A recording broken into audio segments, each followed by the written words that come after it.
Good morning, everyone, on another glorious day here in the Pacific Northwest.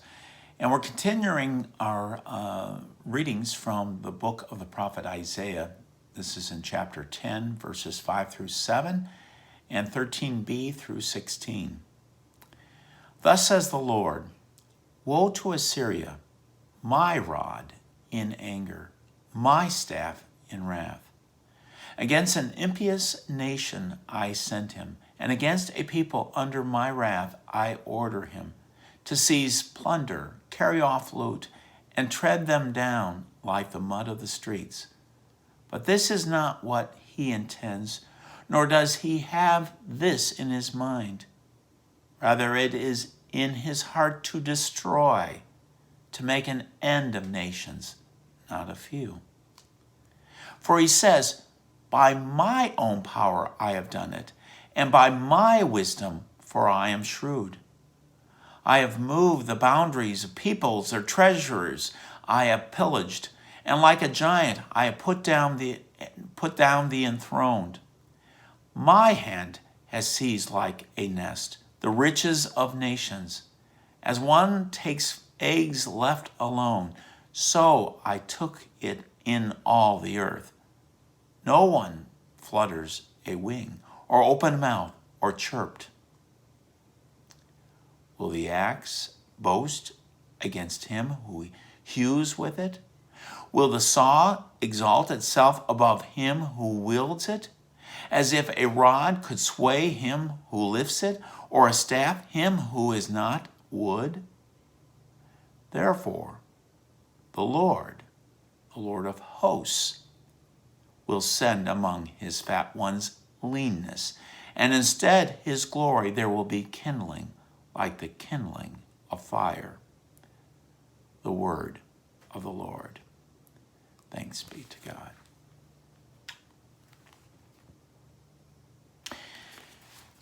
So, we see from the perspective of Isaiah a higher perspective than what is immediately around them.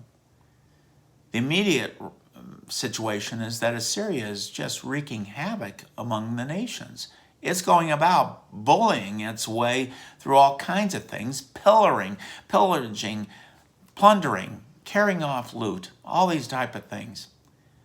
But the prophetic word that Isaiah is going to say, Woe to you, Assyria.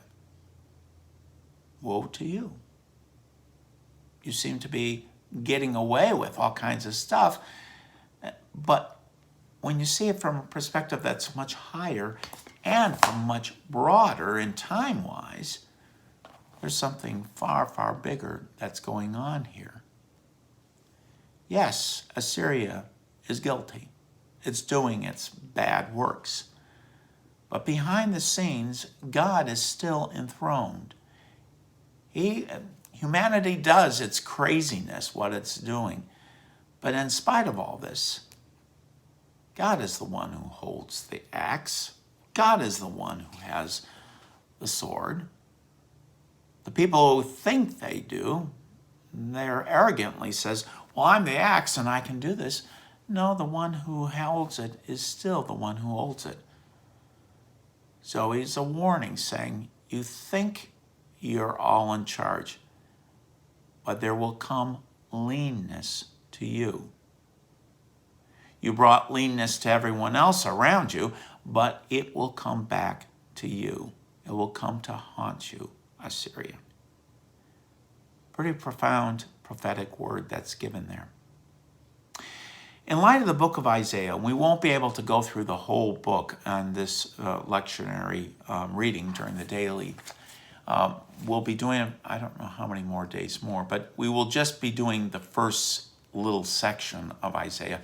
But I'd like to make a recommendation just to get an overview of the book of Isaiah. And it's done by a group called the BibleProject. And I will link it on this one so that you can take a look. And it's an overview of the whole book. And it's actually 2 different episodes. It's quite easy. And there's stick figures and there's a little, more like a cartoon type thing. But you get a bigger picture of the book of Isaiah. And I highly recommend you seeing that. But for now, Stay safe. Hopefully we will get to see each other soon. Bye for now.